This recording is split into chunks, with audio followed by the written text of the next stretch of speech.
Okay guys, as I said in the other lesson, generally people are going to be coming at me with straight strikes or circular strikes in self-defense. However, it's most common that they're just trying to knock your head off with wild haymaker strikes. Okay, and really these are the easiest to defend.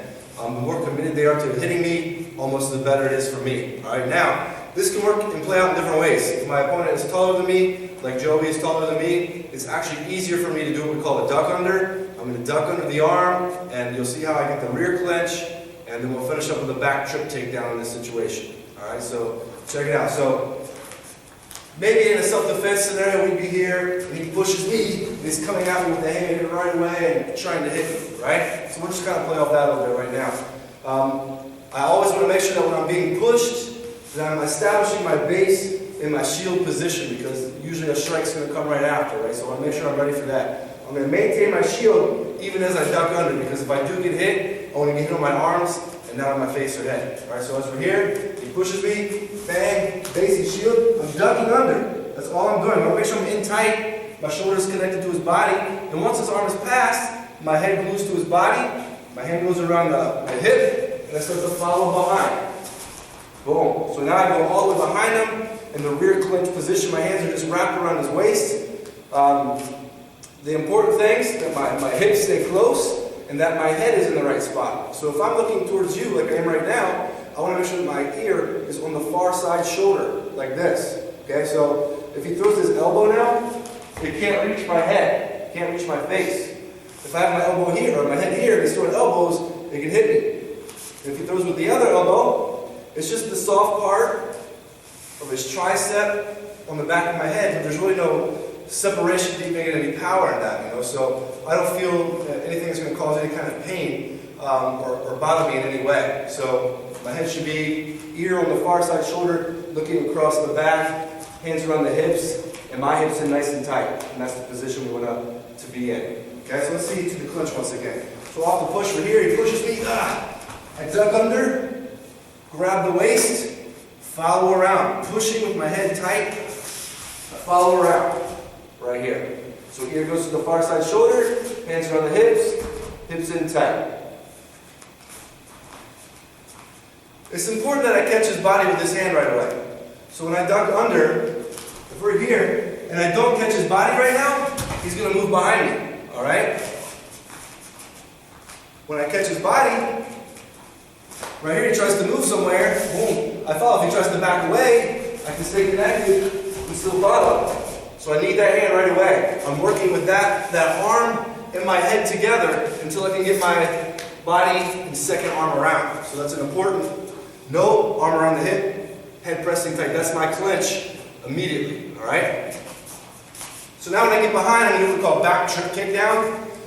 When I'm doing a back trip takedown, without a partner, it will look like this.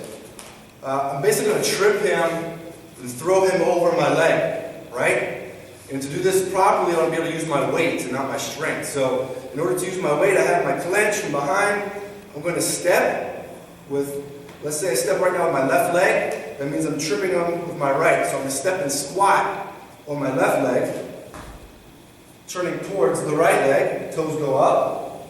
I fall to my right hip, I'm throwing him over the leg and rolling over to a top position. And you'll notice that my head doesn't touch the floor. I go this way, step with the leg, turn towards the right, squatting on my left, throwing him over my right leg. I tuck my elbow in, my shoulder comes down, my head stays off the floor, and I come around. Alright? We'll be taking his back in that situation. So from beginning to end, he pushes me, duck under, clinch with the head and arm, follow around to the back. Now here I'll turn you this way. So here again from the back, if I want to trip with my right leg, watch how I step with my left across. And I squat down, throwing him over the leg, and as he goes to twirl up, I'm just going to follow behind. Stay behind him, alright? Now, from here, I can take my right leg, so I have my left arm around the hip right now, right arm over the shoulder, my right leg is going to hook in. I'm going to turn you this way real quick. Keep going. So my first hook just comes right inside, right here. Bang, heel goes inside. So from here. Now my left leg comes around and does the same thing on the other side. That's what we call the hooks in for the back mount position. Alright, so I'm going to do that while staying connected. Like this. Now from here, my goal will be to flatten him out to the mat. I'm going to do that by stomping my legs through and pushing my hips into his lower back as I'm arching up on his upper body. All at the same time. So here to here. Bang. That's called the back mount position. Get off the push. Duck under and clinch. Rear clinch. Back trip takedown. Step with the left. Trip over the right. Follow behind. Right away. Right hook's going to go in. Right arm over the shoulder. Left hook goes in. And now I'm going to flatten him out. Boom. Hips from the lower back. My feet should look like this.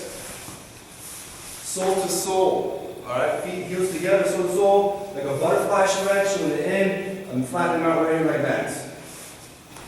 Okay, in this situation, we can finish with the rear naked choke, which I'll explain in more detail in a moment. So let's get to that point one more time.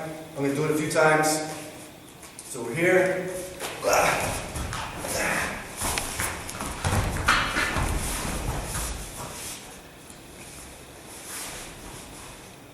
Here's where I can choke him. I'm going to do it real quick. I'll explain it in a moment.